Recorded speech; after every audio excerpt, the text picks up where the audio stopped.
Halo guys, kembali lagi di channel Yende. Di video kali ini saya akan mendongeng sebuah film di luar nalar part 2 berjudul Demon City yang dirilis pada tahun 2025.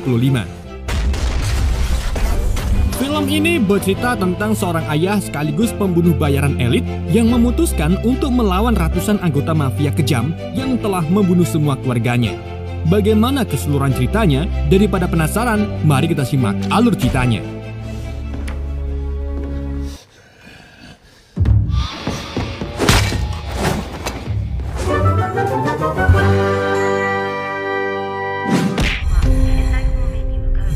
Berawal dari seorang pembunuh bayaran elit bernama Sakata yang sedang ngasai pedang andalan di bengkel rahasia miliknya. Pada malam ini juga, Sakata mendapatkan job untuk membasmi mafia Yakuza yang sudah menguasai kota Shinjo selama puluhan tahun. Dan usut punya usut, pekerjaan ini adalah pekerjaan terakhir Sakata karena ia berniat untuk pensiun. Seperti biasa sebelum mangkat, Sakata mokel bakpao kacang ijo untuk menambah energinya. Lalu setelah itu, ia pun pergi ke sarang Yakuza menggunakan mobilnya.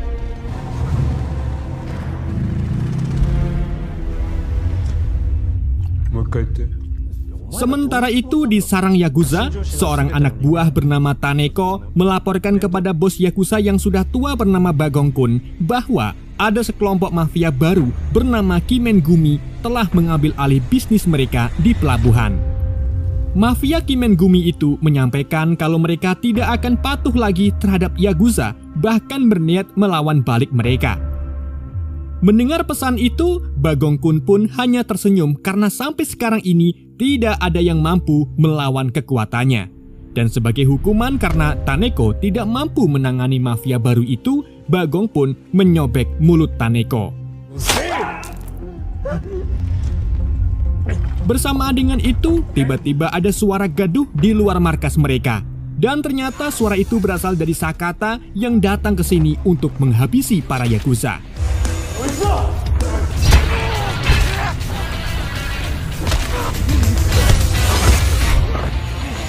Dengan berbekal ladeng yang dimodif seperti pedang milik Kratos, Sakata pun berhasil membunuh puluhan anggota Yakuza.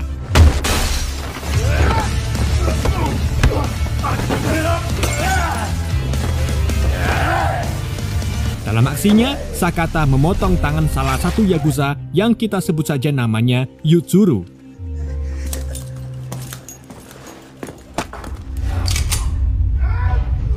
Setelah mengalahkan semua anak buah Bagong-kun, kini giliran Bagong-kun yang menjadi incaran Sakata.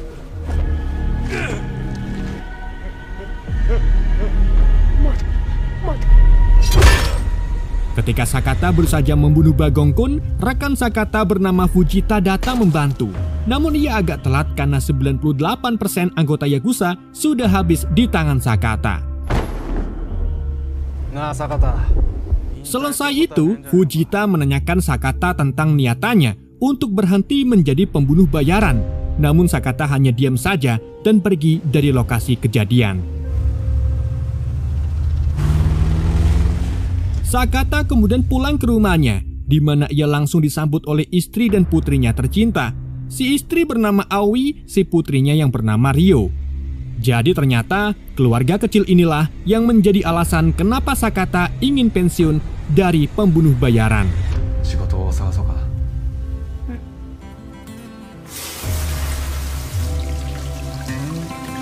Saat Sakata selesai adus, tiba-tiba ia mendengar jeritan Ryo. Sakata pun berjalan secara perlahan, siapa tahu ada penjahat. Dan benar saja, saat ia melihat ke arah ruang tamu, istri dan putrinya sudah disandra oleh mafia Kimengumi yang setiap anggotanya memakai topeng iblis berjumlah 5 orang. Dan terungkaplah bahwa mafia Kimengumi inilah yang mempekerjakan Sakata dan Fujita dalam membasmi Yakuza. Namun mereka tak sudi jika Sakata pensiun, karena Sakata memiliki kemampuan luar biasa dalam membunuh, bahkan sering disebut sebagai iblisnya kota Shinjo. Di sini Sakata mencoba melawan salah satu anggota yang menangkap Ryo, namun Sakata mengurungkannya karena nyawa istrinya dalam bahaya. Sakata lalu memohon kepada Master Kimengumi agar melepaskan keluarganya. Tetapi mengingat Kimengumi memiliki hukumnya sendiri, mereka pun membunuh istri Sakata dan juga putrinya, tepat di depan matanya. Tentu saja, Sakata sangat murka dan mengucap janji bahwa suatu saat nanti dirinya akan balas dendam. Sayangnya, semua itu sia-sia karena Sakata lebih dulu dibunuh oleh mereka dengan cara ditembak kelapanya. Setelah kejadian itu, muncullah berita yang sudah disetting Kimengumi bahwa kematian Aoi dan Ryo disebabkan oleh Sakata sebelum akhirnya Sakata mengakhiri hidupnya sendiri. Ujuk-ujuk 12 tahun kemudian, Sakata entah mengapa ternyata masih hidup. Namun ia lumpuh karena jaringan sarafnya rusak akibat ditembak di bagian kepalanya. Ia lalu dijemput oleh Fujita yang kini memiliki ajudan bernama Badrul.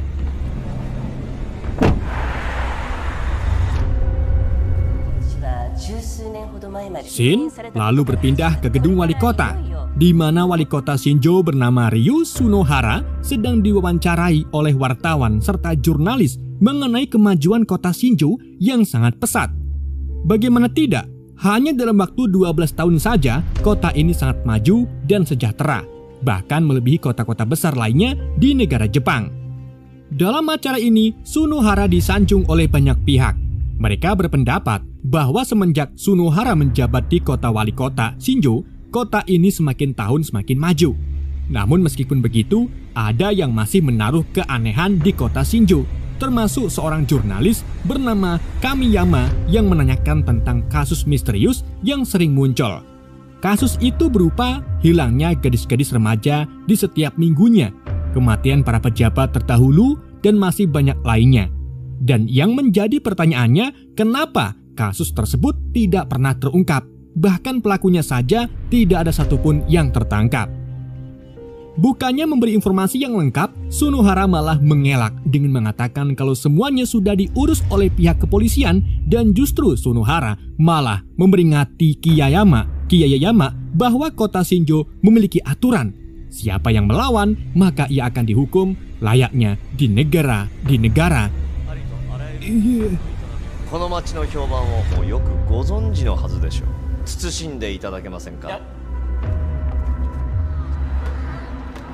Di sisi lain, Fujita membawa Sakata ke sebuah apartemen kumuh.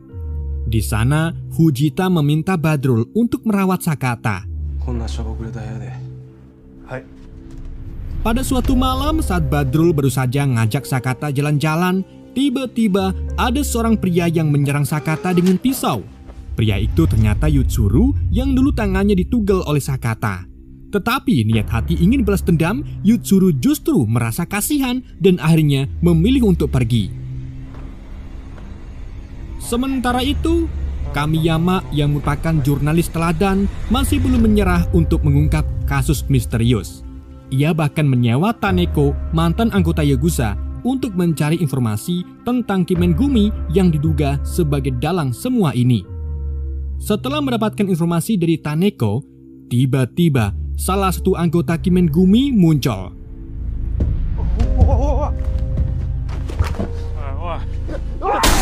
Anggota bertopeng iblis merah itu kemudian mengejar Kamiyama lalu memukulinya dengan palu. Gak cuma itu, Taneko yang hendak kabur juga dicegat oleh anggota Kimengumi lainnya.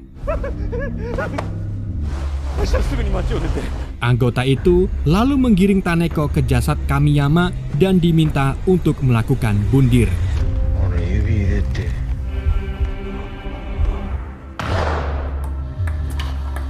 Sementara itu, Fujita yang sedang main TikTok mendapatkan telepon dari Badrul bahwa Sakata masuk rumah sakit setelah ditikam oleh Yutsuru. Sedang Sakata yang lagi dirawat dijaga oleh dua polisi. Dua polisi itu lalu dihampiri oleh atasannya bernama Shinosuka yang memberi mereka uang 10.000 untuk beli pedoyo. Setelah keduanya pergi, Shinosuka masuk ke ruangan Sakata dan terungkaplah bahwa Shinosuka adalah salah satu anggota Kimengumi yang dulu ikut dalam pembunuhan keluarganya. Kedatangan Shinosuka tentu saja untuk membunuh Sakata setelah mendapatkan perintah dari sang master tentang Sakata yang masih hidup. Ia lalu memasukkan racun ke infus Sakata. Namun saat Shinosuka hendak mengambil gambar kematian Sakata, Sakata secara ajaib turun dari kasur. Ia kemudian mencoba menyerang Shinosuka dengan penuh emosi. Dan siapa sangka emosi inilah yang membuat saraf struk Sakata mulai sembuh dikit demi sedikit.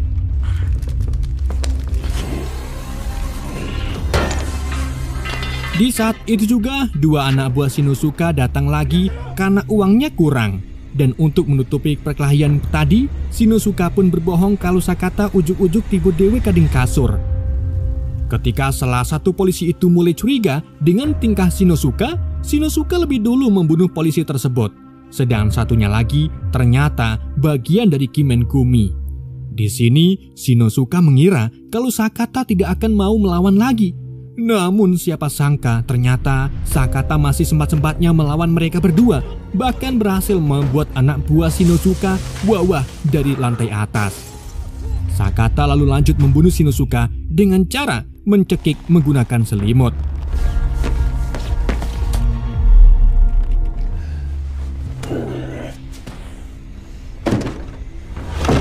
Gak lama kemudian datanglah Badrul dan Fujita.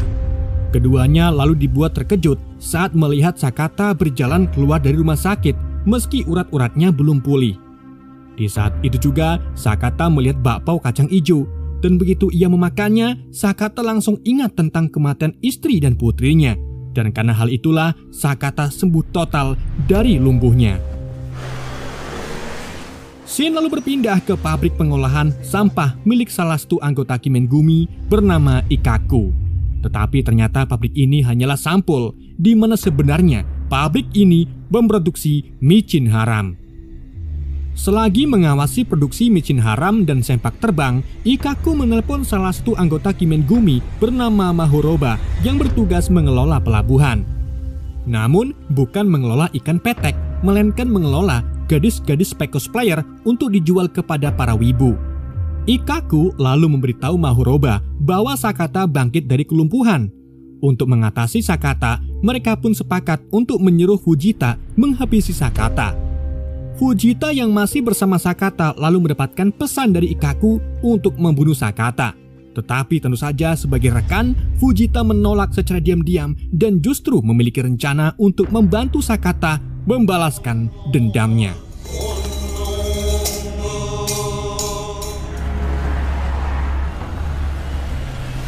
Fujita dan Badrul kemudian pergi ke pabrik pengelolaan sampah. Sesampainya di sana, Fujita menyerahkan Sakata yang sudah dibungkus kantong mayat agar Ikkaku percaya kalau Sakata sudah mati di tangannya. Setelah para anak buah Ikkaku membuang mayat Sakata ke mesin penggilingan, barulah Fujita pergi dari pabrik. Namun begitu Sakata hendak melewati mesin penggilingan, ia keluar dari kantong mayat dan mulai melawan para anak buah Ikkaku.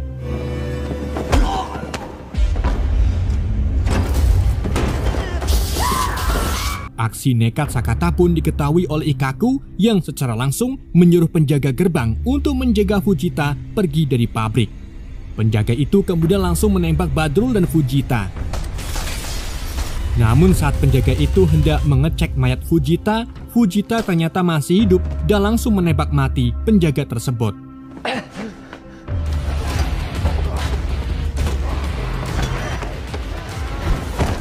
Sementara itu, Sakata masih melawan puluhan anak buah Ikkaku seorang diri. Dengan berbekal kepintaran dalam bertarung, Sakata akhirnya berhasil membunuh sebagian besar anak buah Ikkaku.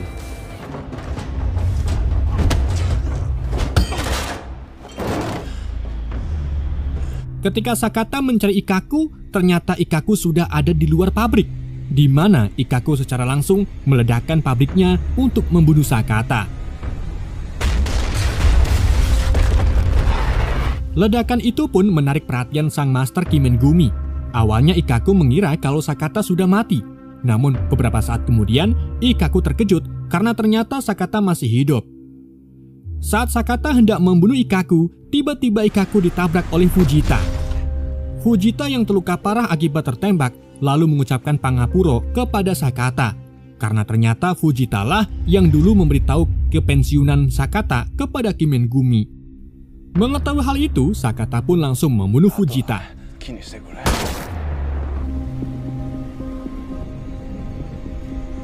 Selesai itu, Sakata lanjut menyiksa Ikkaku di dalam kapal. Di tengah siksaan, sang master yang ternyata adalah wali kota Sunohara menelpon Sakata melalui HP Ikkaku.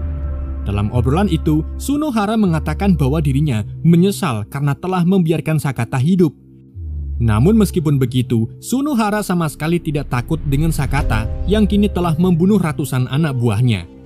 Gak cuma itu, Sunohara juga mengungkapkan fakta bahwa putri Sakata alias Ryo sebenarnya masih hidup dan kini Ryo ada di tangannya.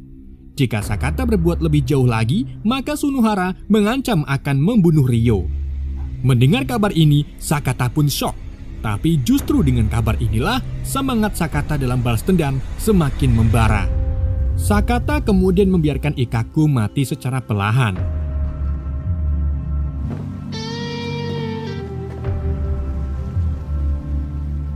Di sisi lain, kita lalu diperlihatkan dengan Ryo yang kini sudah menjadi gadis SMA.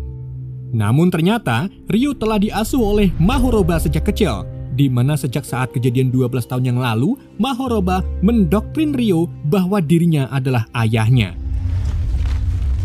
Ryo, kiyotsukete na. Mahoroba lalu mendapatkan telepon dari Sunohara yang mengatakan Sakata telah mengetahui kalau Ryo masih hidup. Maka dari itu Sunohara meminta Mahoroba agar berhati-hati, siapa tahu Sakata datang ke apartemennya untuk membawa kembali Ryo. Sakata wa Shinjo ni kanarazu mitsukimasu. Hai. Sementara itu, Sakata pergi menemui mantan polisi yang dulu pernah menjadi informannya bernama Yoshifumi Takigawa. Kedatangan Sakata ke sini tentunya untuk mencari informasi tentang Kimengumi. Dan karena dulu Takagawa pernah ditolong oleh Sakata, ia pun memberitahu banyak hal tentang Kimengumi, bahkan alamat-alamat para anggota Kimengumi. Takigawa juga menunjukkan video pembunuhan Kimengumi 12 tahun yang lalu terhadap pemilik perusahaan security kota Shinjo, di mana setelah pemilik perusahaan itu dibunuh, perusahaannya diambil alih oleh Mahoroba. Jadi saking berkuasanya, kelima anggota Kimengumi ini mengambil alih perusahaan-perusahaan besar bahkan instalasi kepolisian. Dengan begitu, tidak ada lagi yang berani menantang Kimengumi. Mengetahui Mahoroba ada di kantor perusahaan security, Sakata pun langsung pergi ke sana. Sesampai di sana, Sakata mulai membunuh beberapa anak buah Mahoroba. Sakata lalu masuk ke ruangan Ryo berada, namun Ryo bersembunyi sampai akhirnya Sakata melihat foto-foto Ryo bersama Mahoroba. Di waktu yang sama Mahoroba datang, tapi karena melihat ada Ryo, Mahoroba pun menyembunyikan pistolnya dan berpura-pura tidak kenal dengan Sakata.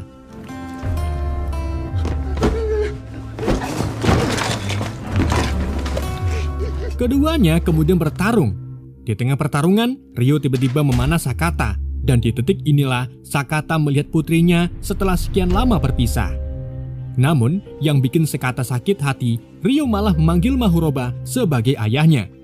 Mahoroba lalu dengan sengaja melempar Sakata keluar dari jendela, yang kemudian Sakata diselamatkan oleh Takigawa menggunakan mobilnya.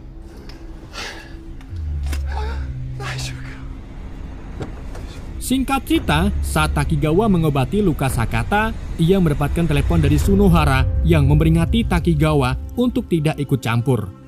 Sunohara lalu berbicara kepada Sakata bahwa nyawa Ryo ada di tangannya dan kini Ryo sedang dibawa ke markasnya. Mengetahui hal itu, Sakata pun langsung pergi untuk menyelamatkan Ryo. Tapi sebelum itu, Sakata kembali ke bengkel rahasianya dulu untuk mengambil senjata kesayangannya, yaitu pedangnya Kratos. Setelah mengambil pedangnya, Sakata pun pergi ke markas Sunohara menggunakan mobil lamanya. Sesampainya di markas, Sakata kemudian mulai membunuh peranakan Kimengumi yang jumlahnya tidak sedikit. Meskipun belum mangan, Sakata terlihat masih kuat dan berhasil membunuh mereka dengan sangat mudah.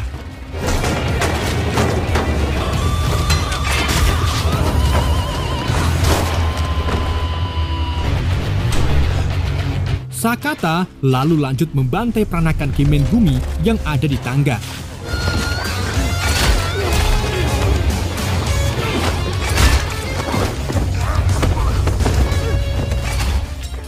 Setelah membunuh mereka semua, Sakata akhirnya dipertemukan dengan Mahoroba dan terjadilah pertarungan di antara keduanya.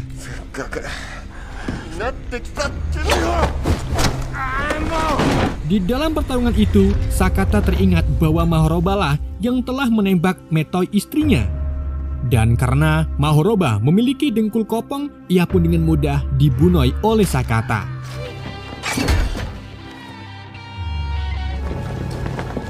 Selesai itu, Sakata naik ke lantai atas untuk menemui Ryo. Sebelum Sakata mengatakan fakta yang sebenarnya, tiba-tiba ia dipentung oleh anggota Kimengumi bertopeng iblis merah sampai pingsan. Sakata kemudian dibawa ke hadapan Sunohara. Di situ, Sunohara bercerita sedikit tentang iblis yang akan muncul setiap 55 tahun sekali di kota Shinjo. Meskipun cerita ini dianggap sebagai mitos, tetapi Sunohara percaya kalau nantinya iblis itu akan muncul dan tugas Sunohara adalah untuk membunuh iblis tersebut. Awalnya Sunohara mengira kalau Sakata adalah iblisnya, namun setelah melihat Sakata berhasil ditangkap dengan mudah, ia pun menganggap kalau Sakata hanyalah manusia biasa.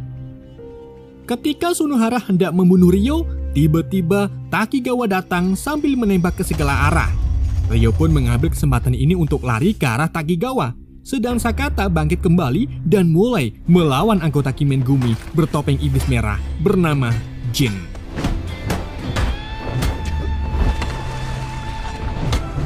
Meskipun dalam pertarungan itu Jin terlihat terampil dalam bertarung, tetapi Jin akhirnya berhasil dibunuh oleh Sakata. Melihat Jin terbunuh, Sunohara pun teringat masa kecilnya, di mana Ryu dan Jin ini adalah saudara kembar sekaligus satu seperguruan bela diri.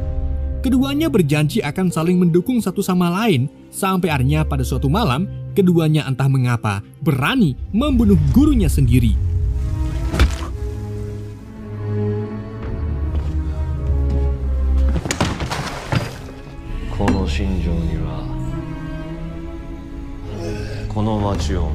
Sakata kemudian bertarung melawan Sunohara.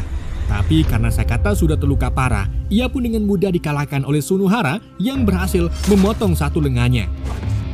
Meskipun hampir mirip Agus Buntung, Sakata sama sekali tidak menyerah. Ia tidak sudi jika anggota terakhir Kimengumi ini masih hidup. Maka dari itu, Sakata mengeluarkan seluruh kekuatannya untuk membunuh Sunohara.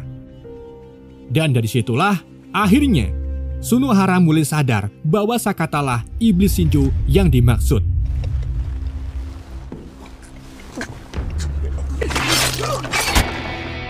Setelah Sunohara terbunuh, Ryo kembali untuk menyambut ayahnya yang asli. Ryo akhirnya ingat bahwa Sakata adalah ayahnya. Di saat itu juga, Mahoroba yang ternyata masih hidup datang. Untungnya, sebelum Mahoroba mencapai Ryo, ia lebih dulu dibunuh oleh Sakata. Kini Sakata pun lega karena telah membunuh semua anggota Kimengumi. Tetapi karena terlalu banyak mengeluarkan darah, Sakata pun dipelukan Ryo. Saat petugas medis datang dan mengangkut tubuh Jin, ternyata Jin masih hidup. Singkat cerita, 1 tahun kemudian, Jin yang masih hidup menggantikan posisi Sunohara sebagai wali kota.